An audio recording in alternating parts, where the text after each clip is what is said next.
오늘은 질, 무덕, 무설분에 대해서 이야기해 보겠습니다. 무덕, 얻을 것이 없습니다. 무설, 설할 것도 없습니다. 한번 전문을 읽어보겠습니다.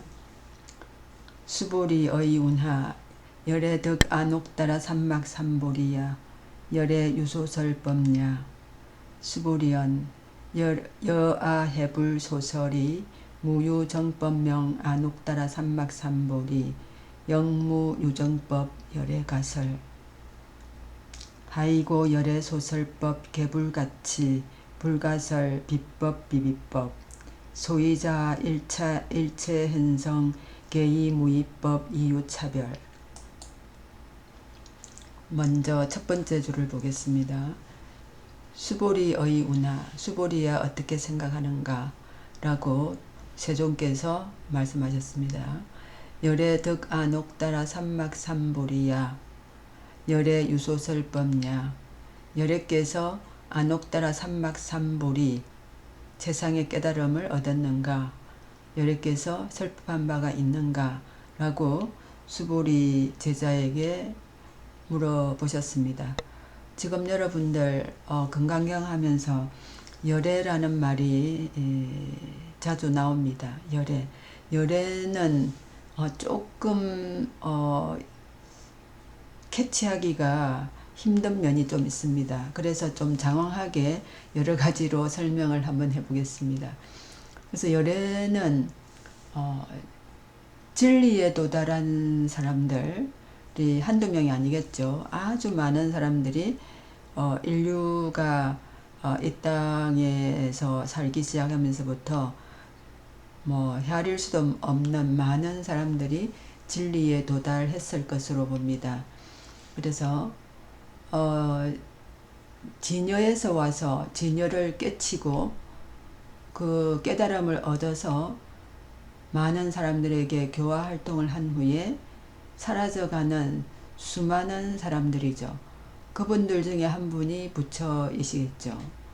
그래서 그 수많은 사람들을 집단적으로 집합체로 말하지 않고 2인칭 또는 3인칭으로 여러 법문에 나옵니다. 특히 부처께서 2인칭 내지 3인칭으로 사용을 하셨는데 부처님도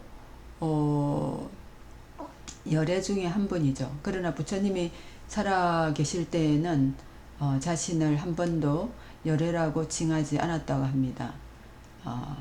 그리고 열애란 이 순간 드러나 있는 모든 것, 그 모든 것이 진리이기 때문에 그런 진리들의 집합체, 전체라고도 이야기를 하죠.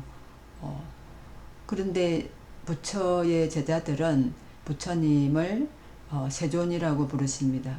이미 앞에서 수보리께서 부처님 보고 세존, 유연세존 이렇게 세존이라는 말을 많이 사용했죠. 진리의 체현자로서 그런 의미를 가지고 부처도 열애의 한 분이기 때문에 세존이라고 이름을 그렇게 이제 칭하기도 하는 거죠. 그래서 열애는 지금까지 인류의 많은 사람들이 부처들과 같은 길을 걸어서 열반의 피안에 간 사람, 피안은 깨달음의 언덕에 간 사람들을 말하죠. 그런 사람들이 대부분 아인 중생 수자상을 내려놓고 눈앞으로 오는 큰 진리를 맞이하는 그런 분들을 열애라고 하는데 부처께서는 당신도 열애이시지만 어쨌든 좀 겸손하게 수많은 앞에 있었던 성인들을 일컬을 때에 열애라고 하셨습니다. 그래서 깨달음의 언덕에 들어갔지만 안옥따라 삼막삼보리를 얻었다라고 계속해서 내세우거나 주장을 하면 그것은 역시 아상이다라는 것이고 열애가 모든 것들이 있는 그대로 이와 같은 것 이라고 설법을 하셨다라고 주장을 하게 되면 또 그런 설법에 집착하는 것이니 최상의 깨달음이나 설법에 집착하지 말라는 말씀이십니다.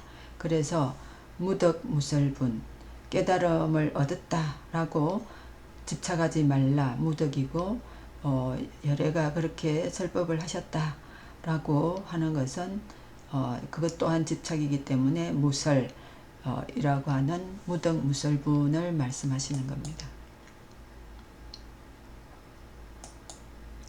두 번째 줄을 보면 수보리언 여하해불 소설이 무유정법명 안옥따라 삼막삼보리 영무유정법 열애가설.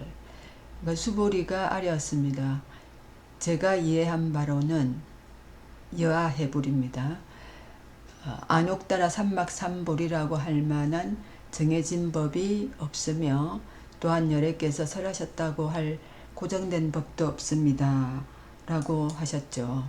그래서 석가모니께서도 깨달으셨는데 새벽별을 보고 깨달으셨다고 하죠. 육조 해능 스님은 금강경 읽는 소리를 듣고 깨달으셨다고 하죠. 우리나라의 유명한 만공 스님은 새벽에 범종 소리를 듣고 깨달으셨다고 하고, 또 유명한 영흥 스님은 춘성 스님이 고함 치는 소리에 깨달으셨다고 하고, 원제 스님은 까마귀 우는 소리에 깨달으셨다고 하니 어느 한 가지 방법으로 깨달음이 오는 정해진 바가 없습니다. 그러나 깨달음은 자유로운 여실직연으로서 있는 그대로 사물 일어나는 모든 일들을 옳게 보는 그러한 것은 공통적으로 있는데, 그런데도 불구하고 정해진 바가 없다라고 보기 때문에 무덕이라고 세존께서 말씀을 하시는 거죠. 그리고 무수히 많은 부처님들, 깨달음을 얻어서 피안에 가신 무수히 많은 부처님들이 어떻게 가설을 했느냐, 어떻게 설법을 했느냐 라고 했을 때 깨달음을 얻으신 분들이 현재 바로 여기 있는 그대로 옳게 보는 방법, 그런 방법은 세월마다 다 다르기 때문에 세월이 지나면 고정된 법은 맞지 않는다라는 거죠. 그래서 눈앞으로 오는 진리를 얻어서 옳다 그르다, 있다 없다, 맞다 틀리다 이런 분별의식을 취하지 않고 중도를 취함으로써 합리적으로 보는 불이중도를 주장을 하시는 거죠. 또한 많은 설법으로 중생들의 번뇌가 84,000가지라고 하죠. 그래서 84,000가지의 번뇌에 맞게 맞춤형 법문을 하셨습니다. 그런데도 그 맞춤형 어떤 법문은 또 다른 사람에게는 맞지 않을 수도 있잖아요. 그죠? 그래서 어떤 하나의 방편으로 고정된 법이 없다라고 말씀을 하시는 겁니다.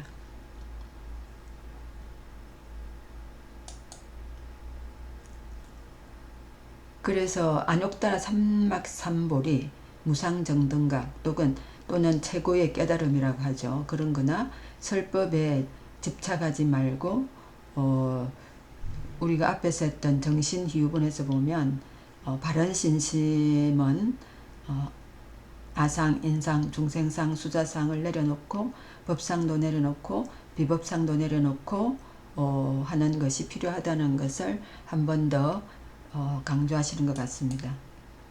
다음 줄은 하이고 열애 소설법 개불가치 불가설 비법 비비법. 그렇기 때문에 열애께서 설하신 법은 다 취할 수가 없죠. 84,000가지를 다 취할 수가 없고 말할 수도 없고, 그 다음에 법도 아닌데 법 아님도 아니기 때문이다 라고 말씀하셨습니다.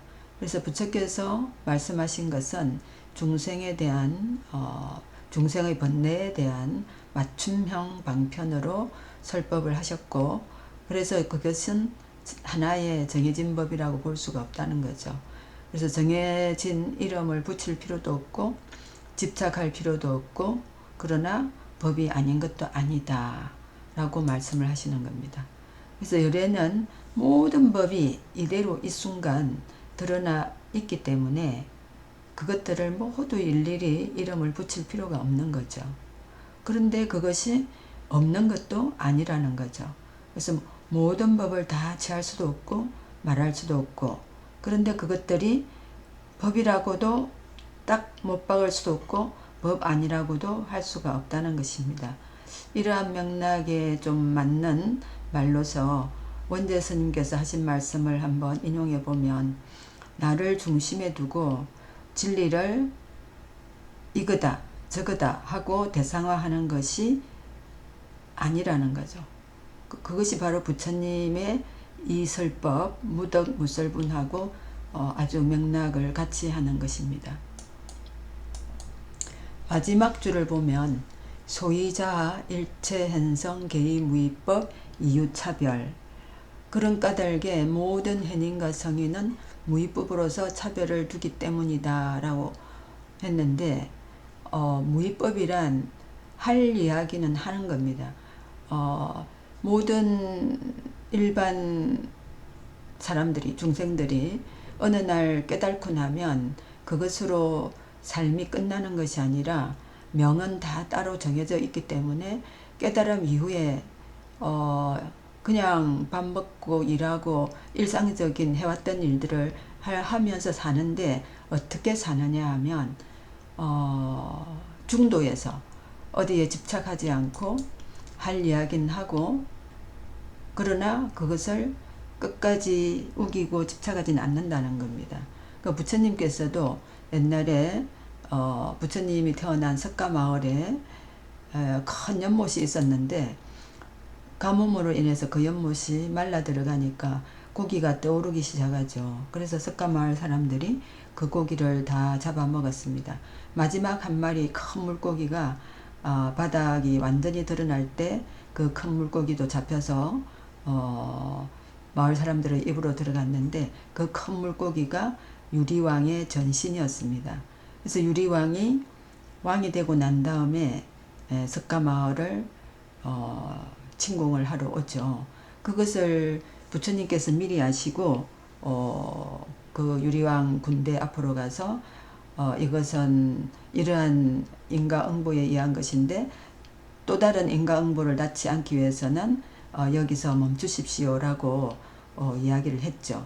그래서 이제 유리왕이 돌아갔는데 또다시 침공을 하고, 그때 또 석가가 말씀하시고 또 돌아가고 또 침공하러 오고 3번을 그렇게 하고 난 다음에는 부처님도 이것은 인연의 인과고리에 의한 것이기 때문에 더 이상 어떻게 바꿀 수가 없구나 하고 포기를 하시는 겁니다.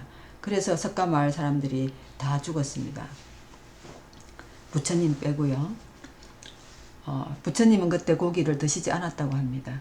그래서 깨달음을 얻은 모든 현인들, 성인들은 깨닫고 난 다음에 그대로 삶을 영위하지만 어디에 집착하거나 매달리거나 끌려다니거나 뭐 그렇게 하지 않고 하는 바 없이 생각한 것은 이야기하고 권유도 하고, 하지만 그 권유를 중생들이 취하면 다행이고 취하지 않으면 어쩔 수 없는 거고, 그렇게 교화 활동을 하셨다는 거죠. 그래서 깨달음을 얻은 사람들도 이건 옳고 저건 그러다 하는 차별 의견은 가지고 있습니다만 그것을 끝까지 관철하지는 않는다는 거죠. 그리고 현인과 성인들은 우리 중생들과는 달리 내면적으로 무엇이 옳다 그러다, 그 다음에 어느 정도에서는 멈춰야 된다 하는 것을 다 직관하고 계신다는 거죠. 이것이 무덕무설분의 주요 골자입니다. 오늘은 여기까지 하겠습니다. 경청해 주셔서 감사합니다.